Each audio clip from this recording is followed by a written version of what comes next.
اللہ کی رحمت ایک ایمان افروز رمضان کی کہانی۔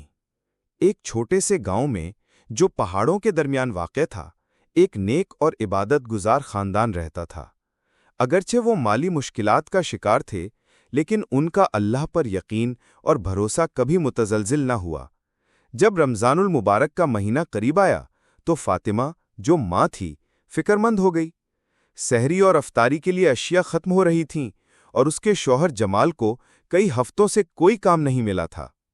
ہر شام فاطمہ اور جمال اپنے بچوں کو ساتھ بٹھا کر نماز ادا کرتے اور ہاتھ اٹھا کر اللہ کی رحمت اور رزق کی دعا کرتے۔ فاطمہ اکثر اپنے بچوں سے کہتی، اللہ ان لوگوں کو رزق دیتا ہے جو اس پر بھروسہ رکھتے ہیں۔ ایک دن دوپہر کے وقت جب جمال مسجد سے واپس آ رہا تھا اور اپنے حالات پر غور کر رہا تھا، اسے ایک عمر رسیدہ مسافر ملا۔ اس بزرگ نے جمال کی پریشانی کو محسوس کیا اور گرم جوشی سے سلام کیا۔ السلام علیکم بھائی، اس نے کہا اور مسکرایا۔ مختصر گفتگو کے بعد اس مسافر نے جمال سے اس کے خاندان کے بارے میں پوچھا۔ جمال نے کچھ جھجک کے بعد اپنی مشکلات بیان کیں۔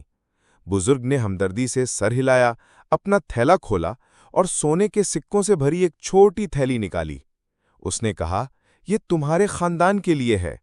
جب بھی میں کسی جگہ قیام کرتا ہوں تو اللہ کے نام پر اپنے مال سے ضرورت مندوں کی مدد کرتا ہوں۔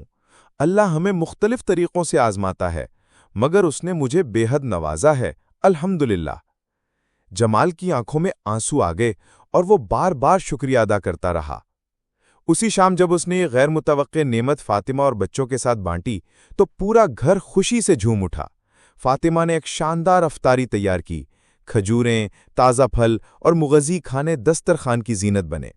بچے خوشی سے ہنسنے لگے اور جمال نے مغرب کی نماز پڑھائی اور اللہ تعالیٰ کا شکر ادا کیا۔ رمضان کے دن گزرتے گئے اور جلدی جمال کو ایک اچھی نوکری بھی مل گئی۔ ان کا گھر نعمتوں سے بھر گیا۔ اس خاندان نے یہ سیکھا کہ اللہ کا رزق ان طریقوں سے آتا ہے جن کا ہمیں گمان بھی نہیں ہوتا، اور ان کی یہ ایمان افروز کہانی گاؤں بھر میں امید اور اللہ پر بھروسے کا پیغام بن گئی۔